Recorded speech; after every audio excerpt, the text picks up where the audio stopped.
Hi, and welcome to the Home Video Emporium. I'm your host, my name is Brendan, and with this series what I hope to do is to catalog my entire home video collection and decide at the end which of these videos is still worthy of being in the collection and which of these movies maybe needs to get purged and move on and make way for some future titles there's only so much space in this world. Today's video, we are reviewing the 2014 film, A Girl Walks Home Alone at Night. This is the Kino Lorber special edition. In addition to the DVD and some extras, we also get a full graphic novel with this. It's very coolly illustrated. It looks a little like Frank Miller's Sin City. It details the girl, as she is known, in a bit of a prequel to the Girl Walks Home Alone at Night. It details where she's been throughout the years, her various adventures before coming to Bad City. And so it's a great companion as well as a great prequel to the movie. With this film, I came to it, I didn't see it in the theaters, unfortunately. We have yet to get to a movie I actually saw in the theaters the first time.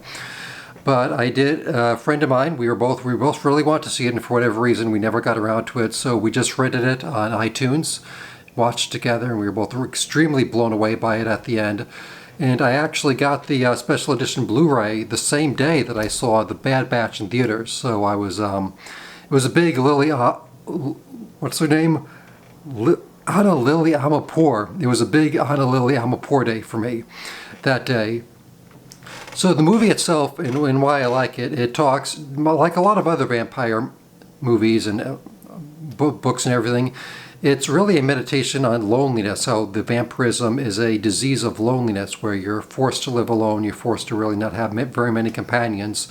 And in this, the girl, she does actually find a companion in Arash, whose brother, I think it is a gangster. His father's a drug addict who is not too kind with women.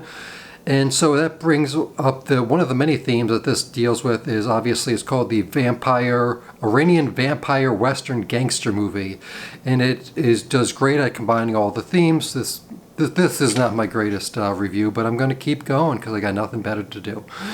And so you've got this gorgeous black and white cinematography. It's set in California, but meant to be Iran. You get the big oil wells. You have music that sounds almost similar to like Murakami music from like a Leone Western. You also get some like really kind of avant-garde, some kind of like independent kind of alternative pop music, which really goes good in a lot of the scenes. And as I said, even though there is some blood, it's blood in black and white, which to me seems a little more romantic than it does dark. You don't get the dark, you don't get the really crimson reds, you just get the black, which seems, I don't know, it doesn't seem as dangerous, but you still know what's happening. The special features on this, the best ones are, they're produced by Vice, which also produced the movie. I remember at the time, like on YouTube, on the Vice channel, they were getting a lot of pushback that, oh, you produced the movie, now you're promoting it. I never understood why people were so upset about that. But there is a special feature with Anna Lily and Elijah Wood, who was one of the producers on the film. She shows him she has like a whole big chart about the girl's history and all the different places, which is what inspired the graphic novel. And it's how she was able to have this big backstory that she was able to communicate with her actress. She talks about her love of David Lynch's Wild at Heart, a film which we're planning on getting to it someday. I have that one in the collection as well. Hopefully soon we will be talking about that one. I don't know when though. And just all the things that inspired her and what made her want to be both an artist, which she also studied painting, as well as eventually a movie director and writer. There's a conversation between her and Roger Corman where they talk about LSD, they talk about her history at UCLA.